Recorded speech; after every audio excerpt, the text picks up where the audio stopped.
Hello students, this is Suryakant and welcome to Rapid Academy. कैसे हैं आप सभी? होपफुली सब अच्छे होंगे। और बहुत लंबे समय से आपका डिमांड था कि सर सैनिक स्कूल पे भी एक वीडियो बनाइए। तो आज आप लोग का जो इंतज़ार है वो आपका ख़त्म हो चुका है। आज मैं आप लोगों को बहुत ही लंबे रिसर्च के बाद बहुत ही ज़्यादा टाइम, मुझे लगता है कि इसको कंप्लीट करने में मुझे 1 सप्ताह लग गया। मतलब 1 सप्ताह मतलब लगातार ये नहीं, लेकिन थोड़ा थोड़ा जब भी मुझे टाइम मिलता था मैं इसके बारे में रिसर्च कर रहा था कि आपको मैं एक ही वीडियो में कंप्लीट इन्फॉर्मेशन दे पाऊँ। ठीक है। तो आज की जो ये वीडियो होंगे आज का, उसमें आपको मैं कंप्लीट सैनिक स्कूल के नामांकन के बारे में आपको एक ओवरव्यू दूंगा, जिसमें से आप अगर आप सोच रहे हैं कि सैनिक स्कूल की तैयारी की जाए तो आपको मैं थोड़ा सा आपको समझा पाऊंगा कि आप अगर क्लास 5 में पढ़ रहे हैं या आप क्लास 4th में हैं या क्लास 3 में हैं। तो अगर आपकी टारगेट है कि हम सैनिक स्कूल में नामांकन लें और हम इसकी अच्छे से तैयारी करें, क्या क्या सिलेबस होते हैं, क्या क्या एग्ज़ाम में पूछे जाते हैं क्वेश्चंस, तो ये सारी चीज़ें मैं आपको आज की वीडियो में बताने वाला हूँ। ठीक है। तो ये पूरी कंप्लीट इन्फॉर्मेशन होगी। मैं आपको ये भी बताऊंगा कि आप अगर आप तैयारी करना चाहते हैं तो आप क्या क्या डॉक्यूमेंट्स आपको बना के रखनी चाहिए अभी से। और पूरा ओवरव्यू अगर मैं दूं, पूरा ये वीडियो आज जो होने वाला है उसमें क्या क्या टॉपिक्स होंगे, उसमें आपको व्हाट इज सैनिक स्कूल क्या है, वाई सैनिक स्कूल क्यों, आप सैनिक स्कूल ही क्यों आप एडमिशन लें, क्या और भी स्कूल नहीं है हमारे इंडिया में, सीट्स कितने सीट्स यहाँ पे हैं सर, सारे सैनिक स्कूल जितने भी सैनिक स्कूल ऑल ओवर इंडिया में हैं, क्या हर एक सैनिक स्कूल में हम अप्लाई कर सकते हैं, क्या सब में सीट्स कितने अवेलेबल होते हैं, हाउ कैन यू ज्वाइन सैनिक स्कूल, आप कैसे ज्वाइन कर सकते हैं, क्या सिलेबस सर, एग्जाम में क्या पूछा जाता है क्वेश्चंस, कैसे कैसे एग्जाम पैटर्न होते हैं ये भी बता दीजिए। इनकी जो एलिजिबिलिटी है, आप कब इनका फॉर्म भर सकते हैं, कब आप इसके लिए एलिजिबल हो जाते हैं ये भी बता दीजिए। फी स्ट्रक्चर बता दीजिए, अगर मैं क्या सैनिक स्कूल में पढ़ने के लिए मैं एफर्ट कर सकता हूँ, फी स्ट्रक्चर के बारे में भी बात होगी। और आपको अगर आप पूरा प्लान कर लेंगे तो आपको रिक्वायर्ड डॉक्यूमेंट्स क्या क्या, आपको क्या क्या डॉक्यूमेंट्स दस्तावेज की ज़रूरत पड़ेंगी, इसके बारे में भी हम लोग बात करेंगे। ठीक है। तो कंप्लीट आपको आपको पूरा लास्ट तक देखना है ताकि आपको कोई भी पॉइंट ना छूटे अगर आप सैनिक स्कूल की तैयारी करना चाहते हैं तो। ठीक है। अब आगे हम लोग सबसे पहले देखते हैं कि सैनिक स्कूल जो है, सैनिक स्कूल कब हमारे इंडिया में आया। ठीक है। तो कब से स्टार्ट, कब से चल रहा है, तो अभी बता दूं कि सैनिक स्कूल का जो मतलब ये फाउंडेड की गई थी वो 23 जून 1961 में। ठीक है। मतलब भारत हमारा आज़ाद कब हुआ, 1947 में। और 1947 के बाद 1961 में जाकर के हमें सैनिक स्कूल मिला। ठीक है। और सबसे बड़ा श्रेय अगर हम देना चाहेंगे सैनिक स्कूल के लिए तो वीके कृष्णा मेनन, जो कि उस वक्त डिफेंस मिनिस्टर ऑफ इंडिया, उस समय भारत के डिफेंस मिनिस्टर थे। ठीक है। इनके सिफारिश से ये स्कूल स्टार्ट की गई थी। और इसके पीछे और भी बहुत सारा लोग बोलते हैं कि उस समय इंडो चाइना की वार हुई थी, तो हमारे इंडिया, हमारे जो डिफेंस मिनिस्टर थे उनको लगा कि एक हमारे पास एक बेहतरीन सैनिक होनी चाहिए ताकि हम उसको ट्रेन कर सके, एक अच्छा मतलब उस एक संस्था होनी चाहिए। तो ये भी एक था। दूसरी चीज़ ये थी कि जब उस समय जब सैनिक लोगों को जब ट्रांसफ़र होती थी, तबादला होती थी, तो एक जगह से दूसरी जगह लोग आते जाते रहते थे। तब उनके बच्चे जो पढ़ते थे, उनके बच्चे हो सकता है कि अगर कहीं और ट्रांसफ़र हो गया तो वहाँ पे एक अच्छे स्कूल नहीं है, तो उनके बच्चों को बाहर ही मतलब कोई वहाँ के लोकल स्कूल जो भी स्कूल हो वहाँ पे एडमिशन लेना पड़ता था। तो ये भी एक बहुत बड़ा प्लस पॉइंट था कि हर जगह पे अगर सैनिक स्कूल हो तो वहाँ के पास के सैनिक स्कूल में एडमिशन दिलवाया जा सके सैनिक के मतलब डिफेंस वाले बच्चों को। तो एक ये भी एक बहुत बड़ा पॉइंट था। ठीक है। आपको मैं बता दूं कि जो सैनिक स्कूल को जो रेगुलेट किया जाता है वो आपके एमओडी के थ्रू होता है। ठीक है। Under ministry of defence, MoD, ministry of defence. और एक सैनिक स्कूल की एक सोसाइटी है, सैनिक स्कूल सोसाइटी, जो कि काम करती है किसके अंदर, आपके मिनिस्ट्री ऑफ डिफेंस के अंडर। ठीक है। और ये जो बोर्ड एग्जाम होते हैं इनके मतलब जो एफिलेटेड होते हैं वो सीबीएसई से होते हैं, सेंट्रल बोर्ड। ठीक है। और इनकी जो मीडियम होती है पढ़ाई का वो इंग्लिश मीडियम होती है। ठीक है। रीजनल लैंग्वेज भी साथ में लिया जाता है, तो आप इसको सैनिक स्कूल का मैं एडमिशन लेने के पीछे मैंने आपको शुरू में ही बोला। और आपकी जो इसके मेन जो उद्देश्य है वो क्या है, बच्चों को एनडीए और आईएनए में भेजना, बच्चों को फिजिकली और मेंटली उनको रेडी करना, किसके लिए, एनडीए और आईएनए के लिए, डिफेंस एकेडमी और इंडियन नेवल एकेडमी। अब क्या सर क्वेश्चन यहाँ पे उठता है, क्या जितने बच्चे सैनिक स्कूल में पढ़ते हैं क्या सारे बच्चे एनडीए में जाते हैं, सारे बच्चे आईएनए में जाते हैं? ऐसा जरूरी नहीं है, आपको रेडी किया जाता है। अभी आपको हम सारी चीज़ बताएंगे। जैसे क्या है कि इनका जो मेन टारगेट होता है वो ये होता है कि अगर बच्चे एनडीए और आईएनए में जाने के मतलब तैयार तो इसको बहुत अच्छे से किया जाता है ताकि ये देश के किसी भी क्षेत्र में जाए, चाहे वो डॉक्टर बने, चाहे वो इंजीनियर बने, चाहे वो पायलट बने, चाहे वो साइंटिस्ट बने, चाहे वो सिविल सर्विसेज में जाए, है ना, किसी भी जाए तो वो अच्छे पोस्ट पे जाए, अधिकारी लेवल पे जाए और देश की सेवा करे। ठीक है, इनका मेन एम ये होता है। ठीक है, और सैनिक स्कूल में पूरा अगर हम बात करें क्यों सैनिक स्कूल जाना चाहिए, क्योंकि आपको पता है कि आप जहाँ पे हैं यहाँ पे जो एक नॉर्मल जो मिडिल क्लास के फैमिली होते हैं वो एक अच्छे स्कूल को एफर्ट नहीं कर सकते, उनकी फ़ीस को एफर्ट नहीं कर सकते हैं। तो कम फीस में जो गवर्नमेंट फंड करती है उतनी फीस में सैनिक स्कूल सबसे बेस्ट ऑप्शन होता है लोगों का, क्योंकि यहाँ पे बच्चों को अच्छे से ट्रेन की जाती है। यहाँ पे जो टारगेट होती है सबसे पहली बात है कि यहाँ पे स्मार्ट क्लासरूम है। ठीक है, क्लासरूम आप देखोगे तो बिल्कुल प्रोजेक्टर, मतलब आपको बिल्कुल स्मार्ट क्लासरूम मिलेगा, आपको प्रोजेक्टर के साथ अच्छे टीचर्स, बेंच, सब कुछ अच्छा मिलेगा। हॉस्टल्स की फैसिलिटी बहुत अच्छे हैं, यहाँ पे जो मेस वगैरह का जो खाना है वो बहुत हाइजीनिक होते हैं, बिल्कुल बढ़िया सा, मतलब क्योंकि आप दिन भर आपको फिजिकल, आपको पढ़ाई के बाद आपको मतलब हर एक रूटीन को फॉलो करना पड़ता है, और रूटीन को फॉलो करेंगे तो आपको अच्छे फूड की भी ज़रूरत पड़ेगी। आपने कभी सुना है कि जिम जो जाते हैं उनका जो डाइट्स होता है वो बढ़ जाता है? इसी तरीके से स्पोर्ट्स एंड गेम्स को बहुत अच्छी तरीके से दिया जाता है, जैसे आप यहाँ पे देख रहे होंगे घुड़सवारी के लिए मतलब बच्चों को ट्रेन किया जा रहा है, यहाँ पे स्विमिंग पूल भी है, यहाँ पे आप अलग अलग तरह के गेम भी देख सकते हैं, बच्चों को यहाँ पे प्रैक्टिस करवाया जाता है, फिजिकली आपको मजबूत किया जाता है, यहाँ पे आपको एक लीडरशिप सिखाया जाता है, लीडरशिप कैसे होनी चाहिए, नेतृत्व आप कैसे करेंगे, कल जाकर के आप किसी बड़े अधिकारी आप बनते हैं तो आप अपने टीम को कैसे नेतृत्व करेंगे, कैसे लीड मतलब उसको गाइड करेंगे। अगर आप मान के चलिए कैप्टन बनते हैं तो आपको डिसिप्लिन में रहने के लिए सिखाया जाता है।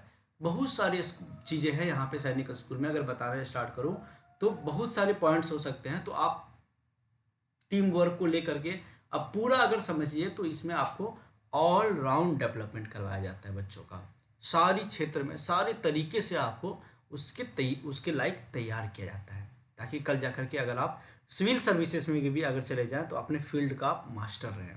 ठीक है, तो इसलिए सैनिक स्कूल जरूरी है, क्योंकि ये चीज़ आपको दूसरे स्कूल में कहीं नहीं मिलेगा। ठीक है, तो एक चीज़ आपका हो गया सैनिक स्कूल चूज करने का, आप कोई भी एक कारण को सेलेक्ट कीजिए आप यहाँ पे और इसके लिए तैयारी करना स्टार्ट कर दीजिए। देखो, अगर मैं भारत आज़ाद होने से पहले की बात करें, जब यहाँ पे अंग्रेज लोग थे तो अंग्रेज लोगों ने भी क्या करा था, कुछ सैनिक स्कूल को इस्टेब्लिश किया था अपने सैनिकों को क्या करने के लिए, ट्रेन करने के लिए, एजुकेट करने के लिए, अपने अपने मतलब अपने नियम समझाने के लिए कि आप हमारे लोगों को कैसे रिस्पेक्ट दोगे। तो ये देखो आप अंग्रेज का फोटो यहाँ पे देख पा रहे होंगे, यहाँ पे 1922 में, 1930 में, 1945, 46 और 1962 में ये सारे स्कूल्स अंग्रेजों द्वारा ओपन किया गया था। लेकिन अगर हम बात करें हमारा इंडिया का, हमारा भारत आज़ाद होने के बाद तब हमारे पास जो सैनिक स्कूल जो आया था, से ये 62 तो भारत आज़ाद होने के पहले हो गया ना, मतलब ये हमारा इंडिया में जब भारत मतलब ये हुआ था, तो हमारे इंडिया में फर्स्ट सैनिक स्कूल की बात करें तो ये हमारा 1961 में इस्टेब्लिश हुआ, जैसे कि मैंने आपको बताया अभी। ठीक है, प्राइवेट स्कूल भी कुछ चलते हैं जो मतलब जैसे आप यूपी में देख लो, यूपी में एक अभी बताते हैं इसके बारे में, आगे डिस्कस करते हैं, फिर ये मिक्स खिचड़ी बन जाएगा। देखो, राष्ट्रीय मिलिट्री स्कूल की बात करें हम, RMS, वैसे इस पॉइंट पे इस टॉपिक पे एक स्पेशल वीडियो बन सकता है RMS के बारे में, क्योंकि RMS पूरा ऑल ओवर इंडिया में अगर बात करें तो अभी इसका 5 स्कूल है। ठीक है, RMS एक्चुअली RMS और सैनिक स्कूल में क्या फ़र्क है, क्या डिफरेंस है, पहले इस चीज़ को समझो। देखो, सैनिक स्कूल क्या है, सैनिक स्कूल में सिविलियन के बच्चे भी मतलब ज़्यादातर सीट होते हैं सिविलियन बच्चे के लिए। ठीक है, मतलब कोई भी उसमें एडमिशन ले सकता है, अगर आपके कोई पेरेंट्स या फिर आपके ग्रैंड पेरेंट्स अगर कोई डिफेंस में नहीं है, कोई सैनिक में नहीं है, तब भी आप वहाँ पे एडमिशन ले सकते हैं। लेकिन अगर हम राष्ट्रीय मिलिट्री स्कूल की बात करें तो इसमें ज़्यादातर बच्चे जो पढ़ते हैं उसमें जो थोड़ा बहुत सिविलियन के लिए जगह होता है, अदरवाइज आप बोल सकते हो कि 100% सीट जो होता है वो वहाँ के डिफेंस वाले के लिए होता है, सैनिक के बच्चों पढ़ते हैं यहाँ पे, ठीक है। और एक आपका RIMC है जो पहले रॉयल के नाम से जाना जाता था, अब ये राष्ट्रीय इंडियन मिलिट्री स्कूल बन चुका है। और ये आपका एक ही है ऑल ओवर इंडिया में, जो कि आपका देहरादून में है, ठीक है। और इस पे भी एक RIMC पे भी एक स्पेशल वीडियो बन सकता है, अगर आपका स्पेशल रिक्वायरमेंट हो तो आप मुझे कमेंट करके बताइएगा, ठीक है। मैं स्पेशल अच्छे से रिसर्च करके इसके बारे में आपको मैं बता दूंगा कि RIMC। वैसे मैं शॉर्ट अगर इसके बारे में बताना चाहूँ तो आप ऐसे समझ लीजिए कि RIMC में हर स्टेट से इसमें 7th क्लास में पढ़ रहे बच्चे अप्लाई करते हैं और क्लास 8th में जाके एडमिशन लेते हैं, ठीक है। RIMS में जो सैनिक स्कूल है उसमें 6th क्लास में एडमिशन होते हैं, ठीक है। अगर 6th क्लास में अगर आप चुक जाते हैं और आप चाहते हैं कि RIMC में हम अच्छे से तैयारी करें, तो आप हमें कमेंट करके बता सकते हैं, सर इस पर हमें एक वीडियो चाहिए, ठीक है। तो देखो ये राष्ट्रीय मिलिट्री स्कूल सैनिक स्कूल का वीडियो में सर राष्ट्रीय मिलिट्री स्कूल कहाँ से आ गया, थोड़ा सा कभी कभी बच्चे कंफ्यूज होते हैं कि राष्ट्रीय मिलिट्री स्कूल क्या है और सैनिक स्कूल क्या है, इसलिए मैं सोचा आपको बता दूं ये सिर्फ 5 स्कूल है और एक कॉलेज है यहाँ पे। ये दोनों मिल करके 25 से 30% जो ऑफिसर्स कैडेट होते हैं NDA और INA का, वो सिर्फ ये देखते हैं, यहाँ के बच्चे का ही होता है, ठीक है। मतलब यहाँ पे 100% बच्चे का लगभग ये NDA और INA में होता है। अगर नहीं होता है तो कभी कभी स्कूल वाले को जवाब भी देना पड़ता है कि आपके बच्चे का एडमिशन क्यों नहीं हो रहा है, ठीक है। तो ये चीज़ हो गया। तो ये चीज़ आपका, बाकी यहाँ के बच्चे भी दूसरे फील्ड में जाना चाहते हैं तो जा सकते हैं। अगर हम बात करें 2021 के मतलब 2022 चल रहा है, तो वैसे अभी भी 33 सैनिक स्कूल ही हैं, 33 सैनिक स्कूल पूरा ऑल ओवर इंडिया में है, जिसने मिनिस्ट्री ऑफ डिफेंस ने इस्टेब्लिश किया था, ठीक है।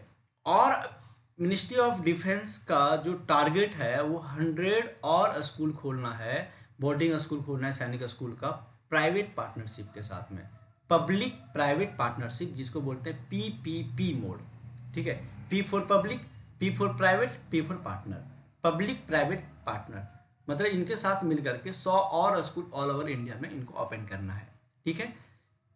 इनकी टारगेट है।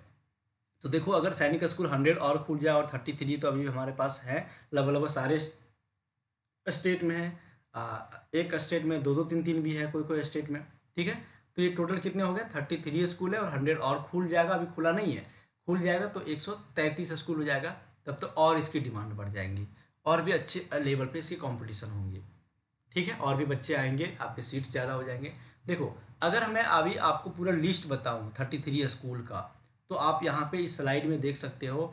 आंध्र प्रदेश में 2 स्कूल है यहाँ पे, अरुणाचल प्रदेश, असम, बिहार में भी 2 स्कूल है, छत्तीसगढ़, इधर देखो हरियाणा में भी 2 स्कूल है, हिमाचल, जम्मू कश्मीर, झारखंड में एक ही स्कूल है, कर्नाटक में 2 स्कूल है।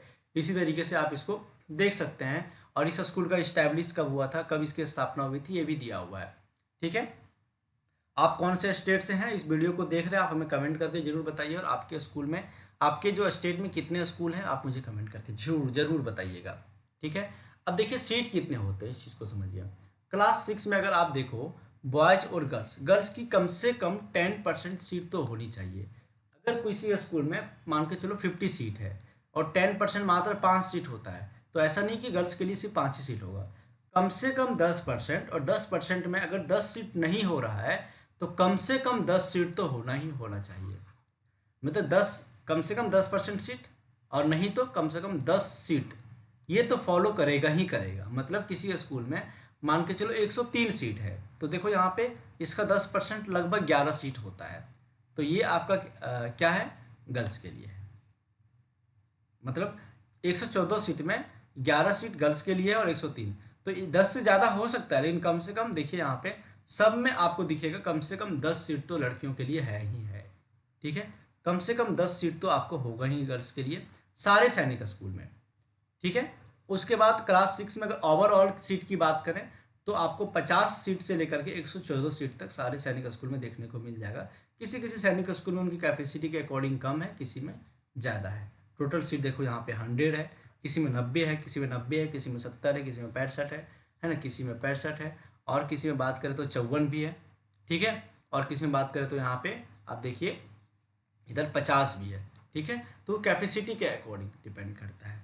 तो 50 सीट से लेकर के 114 सीट तक क्लास 6 में है, और क्लास 9th की तो बात ही मत कीजिए सर, क्योंकि क्लास 9th में आपके मतलब जो होती है वो सीट खाली ही नहीं होता है। जो बच्चे सीट फुल कर लेते हैं क्लास 6 में, और क्लास 6, 7, 8 तक जाते जाते अगर कोई बच्चा स्कूल को छोड़ दिया, किसी बस बच्चे का कुछ दुर्घटना हो जाता है या फिर सीट खाली हो जाता है, तब जा कर के लगभग 10-12 सीट 15 सीट का एडमिशन्स होते हैं। ठीक है, तो ये नहीं के बराबर होते हैं क्लास 9th में। इसमें भी एग्ज़ाम देने होते हैं। ठीक है, चलो आगे बढ़ते हैं। अब आते हैं इसकी एडमिशन प्रोसीजर के बारे में। सर सब कुछ तो बात हो गई, अब ये भी बता दूं कि इसमें एडमिशन हम कैसे लेंगे। तो सबसे पहली बात है कि सबसे पहले बता दूं कि इसका ऑनलाइन फॉर्म आता है। ठीक है, एंट्रेंस फॉर्म आता है जिसको आपको अप्लाई करना होता है। ठीक है, अब सर कैसे पता चलेगा कि कब ये फॉर्म आता है, हम कैसे अलर्ट रहेंगे अगर हम भूल गए तो अभी मैं आपको बताता हूँ कि फॉर्म कब आते हैं। कम से कम उस महीने में आप अलार्म लगा लीजिएगा। और हम सर अलार्म नहीं लगा पाएंगे तो आप रैपिड एकेडमी चैनल को सब्सक्राइब करके बेल आइकन हिट कर लीजिए। मैं तो आपको जगा दूंगा तुरंत, देखो आप फॉर्म आया, जल्दी से फॉर्म भर लो। ठीक है, तो एंट्रेंस फॉर्म आता है, सबसे पहले इसको अप्लाई करना होता है और इसके लिए कुछ चार्ज भी देने होते हैं आपको एंट्रेंस फॉर्म के लिए। आगे वाली स्लाइड में आपको डिस्कस करूँगा कितने चार्ज देने होंगे। जब आपने फॉर्म अप्लाई कर दिया तो आपके एडमिट कार्ड आएंगे, और एडमिट कार्ड आने के बाद आपको एक एंट्रेंस टेस्ट देना पड़ेगा। ठीक है, और एंट्रेंस टेस्ट जो कंडक्ट होती है वो नेशनल टेस्टिंग एजेंसी के द्वारा AISSEE के नाम से जाना जाता है। वो आप देख सकते हैं दूसरे स्लाइड में, यहाँ पे राष्ट्रीय परीक्षा एजेंसी इस एग्ज़ाम को लेती है। ठीक है, और जो आपका एग्ज़ाम का जो मोड होता है वो होता है paper pencil on OMR seat पे। मतलब पेंसिल का मतलब ये मत समझ लेना पेन, मतलब ब्लू या ब्लैक पेन आपको यूज़ करना होता है। आपको OMR सीट आपने देखा होगा, गोल गोल गोल गोल सर्कल करना होता है। चार ऑप्शन होते हैं, इसमें से एक आपको सर्कल करना होता है। तो OMR बेस्ड सीट होता है। और इसमें जो एडमिशन होता है, मैं आपको पहले बताया, इसमें क्लास 6 और क्लास 9th में एडमिशन होता है। ठीक है, और क्लास 11th में इसमें एडमिशन नहीं होता है, ध्यान दीजिएगा बात को। क्लास 11th में इन्हीं के बच्चों को एडमिशन दिया जाता है, बाहरी के बच्चों को एडमिशन नहीं दिया जाता है। तो बाहर के बच्चे 11th में एंट्री नहीं कर सकते हैं। ठीक है, अब हुआ बात ये चीज़ की, आपने एग्ज़ाम दे दिया। एग्ज़ाम देने के बाद एग्ज़ाम देते समय बता दूं आपको कि यहाँ पे मल्टीपल चॉइस क्वेश्चंस होते हैं, MCQ क्वेश्चन होते हैं। मतलब 4 ऑप्शन होते हैं, एक सही करना होता है। कोई नेगेटिव मार्किंग नहीं होता है, इसलिए आप सारे क्वेश्चंस को टच करके आ सकते हैं। ठीक है, अब आपने एग्ज़ाम दे दिया, अब इंतज़ार कीजिए अपने रिजल्ट का। रिजल्ट में अगर आप रिजल्ट क्वालिफाई कर जाते हैं, अभी बताएंगे कैसे कैसे आपको कितने कितने नंबर लाना पड़ेगा, एग्ज़ाम का पैटर्न सिलेबस समझाऊंगा अभी मैं। अगर आप इसके इंट्रेंस एग्ज़ाम क्वालिफाई कर जाते हैं, तब आपकी मेरिट निकलती है मेडिकल के लिए। पहला मेरिट, आपको मेडिकल के लिए बुलाया जाएगा। ठीक है, मेडिकल में बुलाने के बाद अगर देखो, मेडिकल फिटनेस जो होती है ना, बहुत अच्छे से चेक की जाती है, इसको बहुत बढ़िया से चेक की जाती है। मेडिकल के लिए आपको जैसे घुटना आपका हो गया, तो घुटनों को दोनों आप सोते हैं या फिर दौड़ते हैं तो सट तो नहीं रहा है, लोग क्या करते हैं तकिया लगा के सोना स्टार्ट कर देते हैं। ठीक है, आप अगर गोगल्स पहन रहे हैं, चश्मे पहन रहे हैं, तो उसकी एक रेंज जीत जाती है। इस रेंज के इस रेंज और इस रेंज के बीच में अगर आपका आई पावर ठीक है तो आपको एडमिशन ले लिया जाएगा। ऐसा नहीं कि आपने चश्मा पहन लिया तो आपको नहीं दिया जाएगा। ठीक है, तो एक रेंज चेक किया जाता है, उसके अकॉर्डिंग यहाँ पे एडमिशन ले जाता है। तो मेडिकल इसकी थोड़ी सी टाइट होती है, अच्छे से होती है, पूरी फिटनेस आपको चेक की जाती है। उसके बाद मेडिकल एग्जामिनेशन के बाद फिर मेरिट निकलता है, आपको इंटरव्यू के लिए कॉल किया जाता है, आपको इंटरव्यू बुलाया जाता है। इंटरव्यू बहुत ज़्यादा टफ नहीं होता है, मेडिकल निकाल लेने के बाद इंटरव्यू तो आसानी से हो जाती है। अगर आप इंटरव्यू भी क्वालिफाई कर लेते हैं, ये सारा प्रोसेस आपको सुनने में डिफिकल्ट लग रहा है, बट ये बहुत आसान होता है। ठीक है, आपको डरने वाली कोई बात नहीं, अगर आप अच्छे टीचर से पढ़ना स्टार्ट करोगे तो ये चीज़ें आपके लिए बहुत आसान हो जाएंगी। फिर है फाइनल मेरिट लिस्ट, उसके बाद निकलती है आपको एक फाइनल मेरिट लिस्ट, और ये आपको दिलवाती है एडमिशन।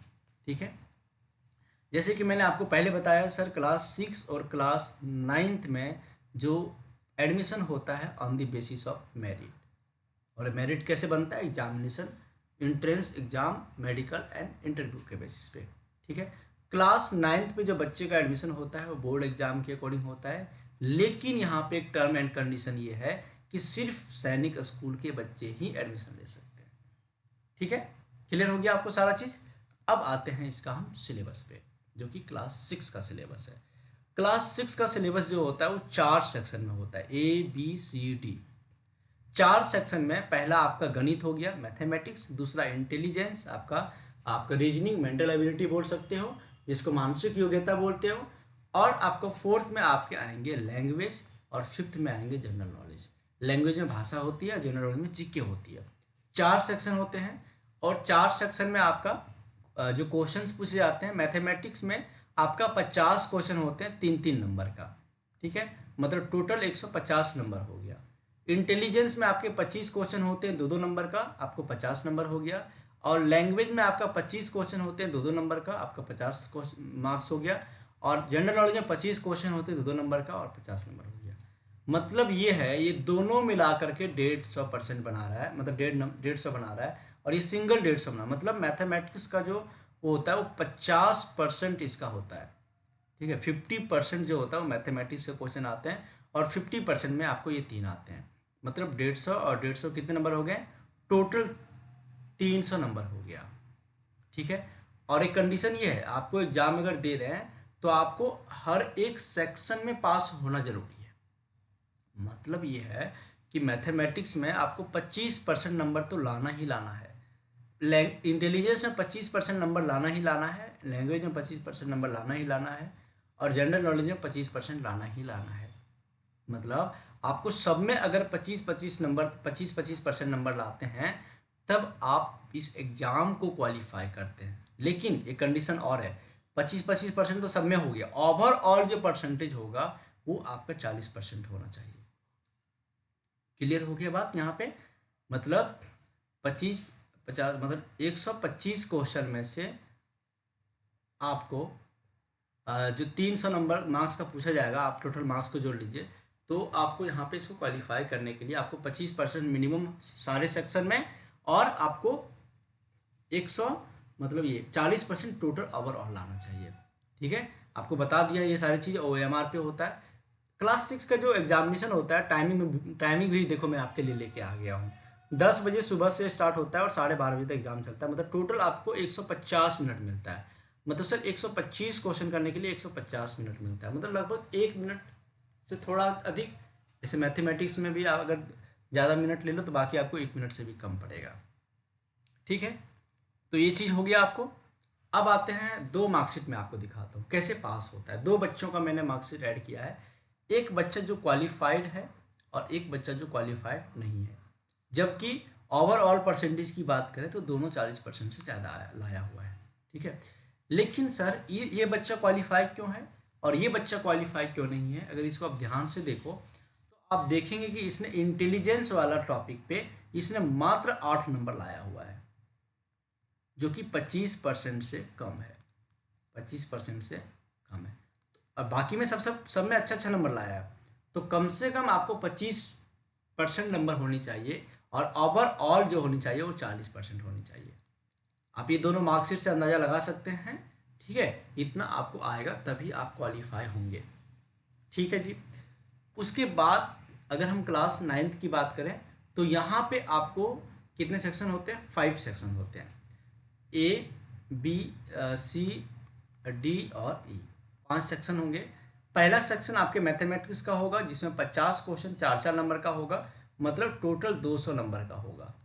इंटेलिजेंस में आपके 25 क्वेश्चन 2-2 नंबर का, मतलब 50 नंबर का होगा। इंग्लिश में 25 क्वेश्चन 2-2 नंबर का, 50 नंबर का होगा। जनरल साइंस में 25 क्वेश्चन 2-2 नंबर का, 50 मार्क्स का होगा।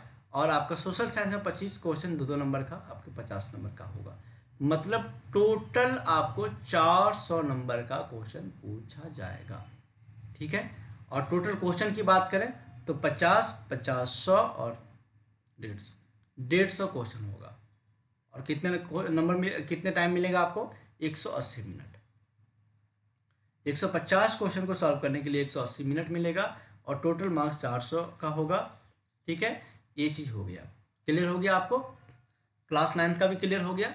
अब आते हैं इसके फी स्ट्रक्चर पे। देखो फी, अगर आप में टैलेंट है, आप में प्रतिभा है, तो मुझे लगता है कि इस फी पे आपको ध्यान ही नहीं देना है, ठीक है। अगर कोई पुअर फैमिली से हैं और आप बोलेंगे सर हम फ़ी एफर्ट नहीं कर सकते हैं, किसी भी बच्चा अगर वहाँ पे आपका एडमिशन हो जाता है, तो मैं आपको बता दूँ कि यहाँ पे सेंट्रल गवर्नमेंट और स्टेट गवर्नमेंट बच्चों को स्कॉलरशिप देती है, दोनों मिल के देती है, दोनों सब्सिडी देती है।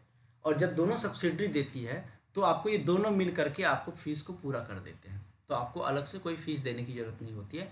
हाँ, कभी कभार थोड़ा बहुत अगर कम हो गया 5-10 हज़ार, तो आपको साल में आपको 5-10 हज़ार बस जाके दे देना पड़ेगा स्कूल वाले को, ठीक है, फीस कम होती है तो। अदरवाइज आपको ये यहीं से पूरा हो जाएगा सेंट्रल गवर्नमेंट और स्टेट गवर्नमेंट के द्वारा, ठीक है। और क्या करना पड़ेगा आपको, आपके पापा का इनकम जो सर्टिफिकेट है, इनकम सर्टिफिकेट, आय प्रमाण पत्र बना करके आपको स्कूल को हर साल आपको सबमिट करना होगा, जहाँ से आपको पूरी स्कॉलरशिप मिलती रहेंगी, ठीक है। तो बिल्कुल इस सेक्शन पे बात ही नहीं करना है, क्योंकि अगर आप पढ़ने वाले बच्चे हैं तो बीच में पैसा नहीं आनी चाहिए, ठीक है। अब आते हैं इसकी नोटिफिकेशन डेट पे।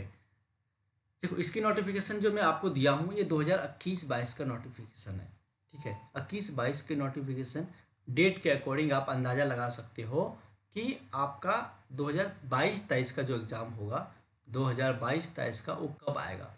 वैसे मैं आपको अपडेट तो करूँगा, लेकिन फिर भी आप इस वेबसाइट पे अपडेट हो सकते हैं अगर आप चाहो तो, ठीक है।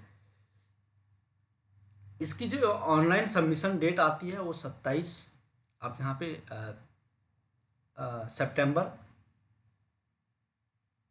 27 सितंबर, मतलब सितंबर के लास्ट में, और अक्टूबर, लास्ट अक्टूबर तक आपका ये फॉर्म भरे जाते हैं।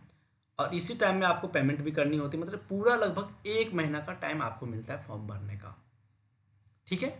फॉर्म भरने के बाद अगर थोड़ी बहुत, अगर मान के चलो बाय द वे आपने कुछ मिस्टेक कर दिया, तो आपको एक करेक्शन का टाइम देते हैं 2 से 3 दिन, एग्ज़ाम का लास्ट होने के जस्ट 1 दिन के बाद या 2 दिन के बाद मिल जाएगा आपको, ठीक है।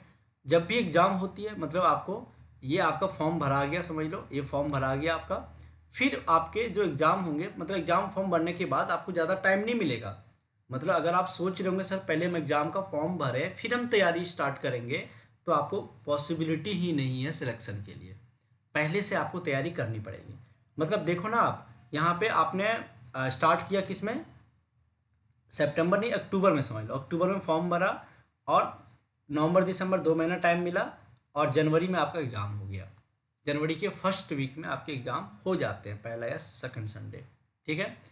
और ये सबसे बड़ी इश्यू है आपके फॉर्म रिजेक्ट होने का, आप डेट ऑफ बर्थ ध्यान नहीं देते हैं, ठीक है। तो इसको आप बहुत बढ़िया से समझिएगा।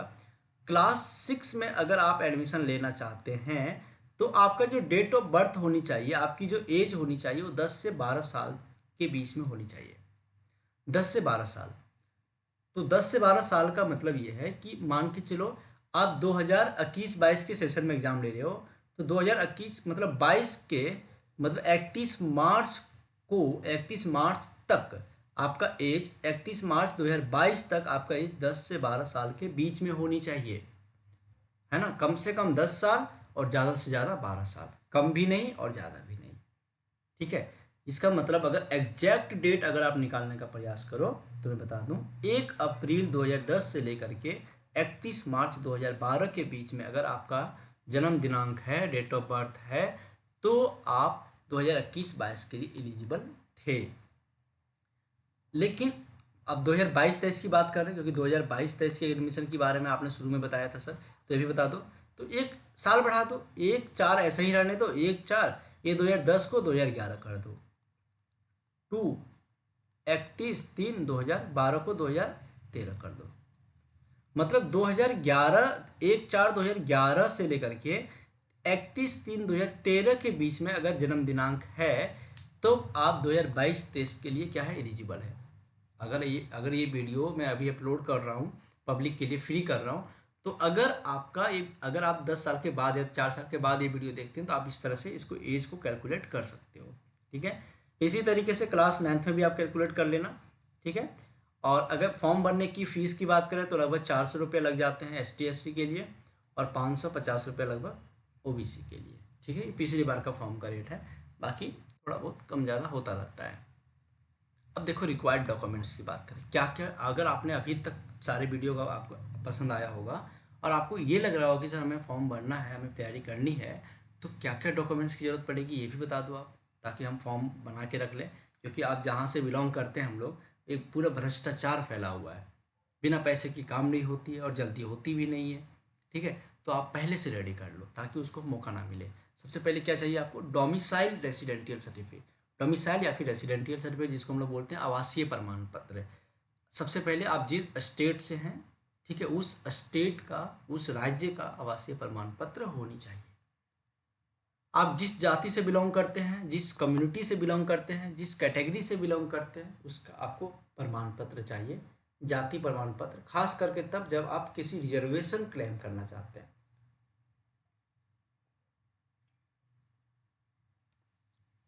उसके बाद आपको डेट ऑफ बर्थ चाहिए, डेट ऑफ बर्थ सर्टिफिकेट, जन्म प्रमाण पत्र बना लो अगर आपका नहीं बना हुआ है तो। ठीक है, उसके बाद जो चीज़ें हैं वो बहुत एट ए टाइम के लिए है, नहीं एट ए टाइम के लिए है। जैसे आपको पासपोर्ट साइज फ़ोटो चाहिए, वो आपको दुकान में जैसे बाहर निकले 5 मिनट में फ़ोटो बनवाएं तो तुरंत बन जाएगा। कैंडिडेट सिग्नेचर चाहिए, ये तो आप साथ ही साथ कर लोगे। लेफ्ट हैंड थंब इम्प्रेशन चाहिए, ये तो आपको स्टैम्प पेड चाहिए और आप फटाफट अंगूठा भी साइन लगवा लोगे।